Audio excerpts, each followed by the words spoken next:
All right, well, here we are at the start of Stage 5 in Champaign Country. Chris, another hot day today. Just before the camera went on, you said yesterday was sort of a rest day. Can you rest? I mean, obviously, you know, it's a field sprint. There's not a lot of wind, but it's hot. It's the Tour de France. I mean, can you really rest on the bike? Well, relatively speaking, rest day. You can't rest, though. No, I woke up really tired this morning. Same with Yanni, my roommate. So certainly there's no resting in the Tour. But when you compare it to the stages we had the day before and stuff, certainly the stress level was way down. A lot of the stage yesterday, even though you're pedaling hard, you're just on autopilot. So definitely you can find some rest along the way, and was a pretty mellow day in general. So even the finish was pretty good. It's interesting to hear because we've been hearing stories. I don't know if you've heard Jakob Fuglsang and Robbie Hunter exchanging blows on the cobbles.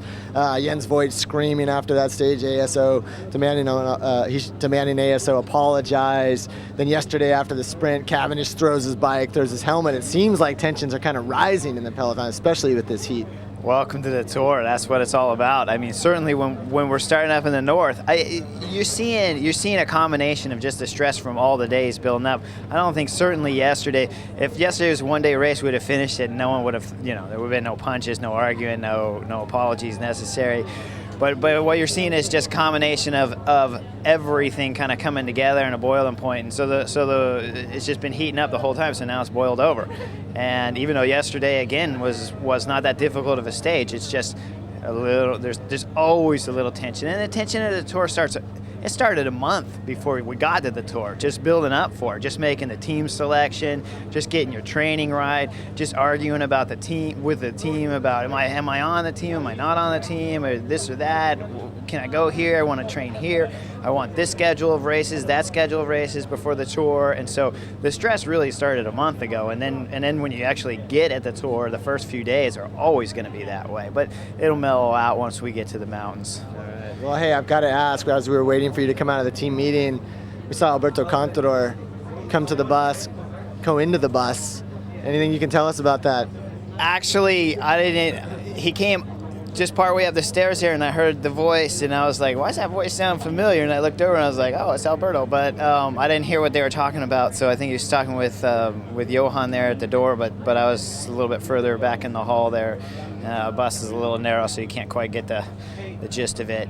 But yeah, I was surprised. I didn't hear I recognized the voice. I'm like, who's that? And I'm like, nah, that can't be Contador, but yeah, it was. And right after that, it looked like some sort of dignitary on the bus as well. I don't know who it was. Prince of Monte Carlo. Oh, okay. Yeah. You guys get all types of visitors. It's the Lance factor.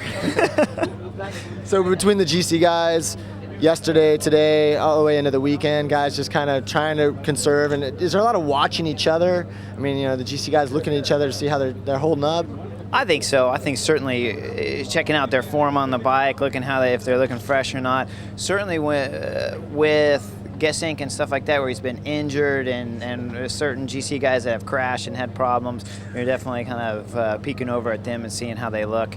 And just measuring up the competition for the first mountain stage. But in general, again, okay, you can look at the rider, you can do this or that, but you're really not going to know until we get on the climb. It's just something to pass the time doing. Yeah, well, hopefully this is the last time I ask you this at this Tour. How are the injuries? How's the back? Or is it a thing of the past? Well, my back's never a thing of the past, but it's better, and it's not going to be a problem, I don't think. So every day it's gotten better and better. Now it's just about where it is for almost 40-year-old guys. So I'm doing all right. All right, Chris. Well, thanks for the time. Good luck out there today, and we'll talk to you tomorrow. Thanks.